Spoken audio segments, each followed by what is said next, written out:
welcome to another episode of Purpose Driven, where I, the middle child, take you on a drive with a purpose. To all the men in general, to all the women, to all the young ladies, to all the children, to all the old people. If you are alive, if you have been alive in the past 10, 20, maybe even 30 years, you have heard this excuse. I must find myself, most exclusively when it comes to dating. Mostly women, mostly black women that I hear where they have this thing where I had to find myself. I didn't get married in my 20s, 30s because I had to find myself, and I finally found myself in late 30s, 40s. What is that supposed to mean? So what, you think everyone before you found themselves? Possibly. If that is true, then how did they find themselves and how didn't you find yourself? Because technically, we being human, things are supposed to get easier. Meaning, if our ancestors were able to find themselves, where in the chain did that go awry? Well, if you ask me, maybe because our households literally flip-flopped from what was 60 years ago, which is we went from 80% married in the black community to 80% single parent household. There could be some truth to that. Shout out to Mr. Shannon Rawls. I was talking on his show the other day, and a lady gave that, I'm gonna go ahead and call it an excuse. She gave that an excuse as to why some young ladies shouldn't get married, prior to 30. And my thing is, well, why do you need so long to find yourself? So you need 10 years, roughly 10 years, give or take 2, to roughly find yourself before you should get married. Well, if it takes 10 years to find yourself, then what were you doing the prior 18? And I'll give you the benefit of the doubt, you're a little kid, fine. So what were you doing the prior 10, prior to turning 18? Weren't your parents supposed to help you find yourself? Is that not their job?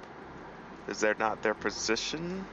As a parent, you help your child, you help guide your child to become the best version of themselves? Is that not what our parents are supposed to do? I'm sorry. Let me come correct. I gotta be proper here. I said parents as in plural, but let me recorrect that. Isn't that what your parent is supposed to do? Because I forgot most of y'all out there, y'all only got one parent officially. You still got 2, but in the household you only got the one. So really, technically, you only have to follow the rules of one, to be honest, for most of you. And let's just be real. Yeah, your dad was in your life. Yeah, your mom was in your life. Depending on whoever you live with. Most of us, it was the mom we lived with. Yeah, you went and visited dad, but let's just be real. Most of the time, you was with mama, and you followed mama's rules, or lack of. And I mean that. So, in theory, technically, you only had one real parent, because your parents are supposed to be able to make the rules of the household you grow up in. And if one of your parents is literally not given that power, they can't really parent you. That's in my opinion. For y'all that don't know me yet, continue to watch the content. You will know me, because I am in a very unique situation where I've seen the household in both. I've seen the outcomes of both mother and father in the household. The the stepson, in a household with the stepfather, and while I'm visiting the real father, the single mom household, how it affects the upbringing of children, the household with mom's boyfriends, the household with dad's wife, stepmom. Like, I've seen, I have a very unique perspective, because usually people have one or the other, but they don't have the perspective that I have. because I've seen a variety of things in my household, in my lifetime. Me in general. Like, I've lived it. I'm not gonna lie, my mom did not really. She didn't help me find myself. My dad, my real dad, he couldn't help me find myself that much either. I mean, he would do the best he could, but let's just be real. I only saw him every weekend, something like that. Like, I was with my mom, and let's just be real. And that's the latter half of upbringing, because like I said, the first half, I had my stepfather. He was in the house. When my stepfather was in the house, he ran a tight ship. It was I'm talking about strict. No guns in this house, no drugs in this house, no girls, no fooling around, none of that crap. Nothing. You ain't get away with nothing. You got your butt toe up. But my mom,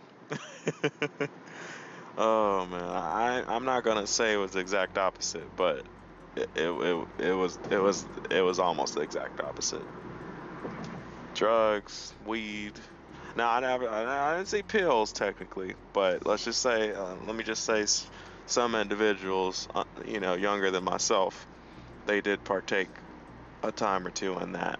So guns were definitely in the house. None of my younger siblings really found themselves. My older brother just got married actually.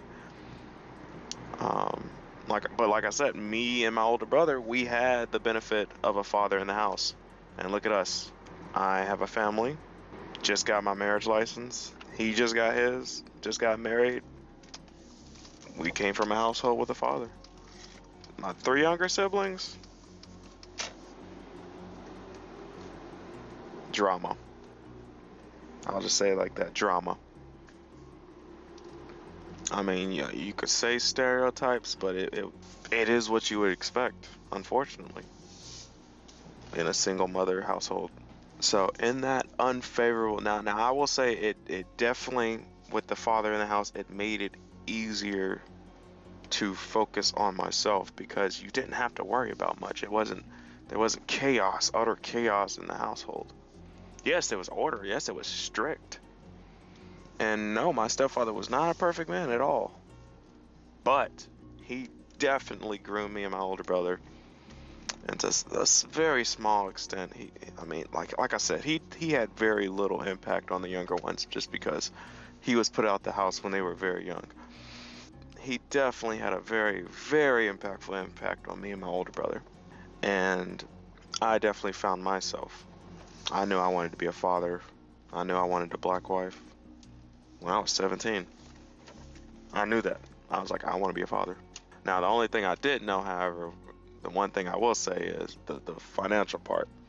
I knew what I wanted in life. I knew I wanted to be a father. I knew, I wanted kids. I knew I wanted a black woman as my wife. But I didn't know, okay, what career path is going to financially fund this. That's the part I didn't know. And that's the part I had to figure out. But when it came to me and myself, I had that figured out. I pretty much had a very good picture of what I wanted. So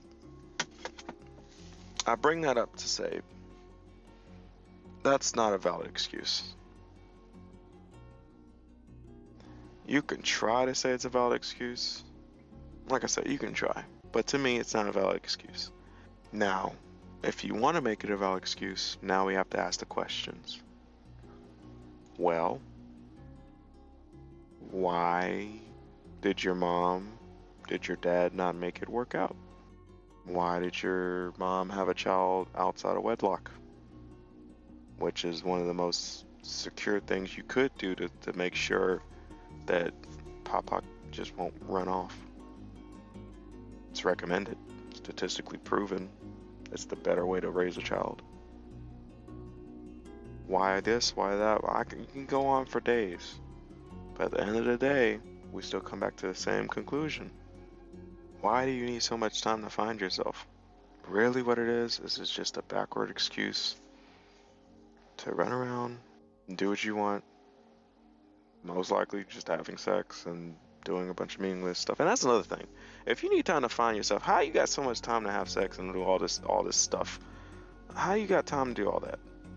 That's why I don't, if you really need found, you should be like the freaking Buddhist monks. You should be like meditating on a mountain somewhere or something. Like how you got time to be going to college, doing all this unnecessary crap, dating all these dudes, creating more damaged people? Because remember, you know, these people that need to find themselves, they're technically damaged people. They don't know what the heck they want in life, and they're out here dealing with other people, hurting other people's feelings, being selfish.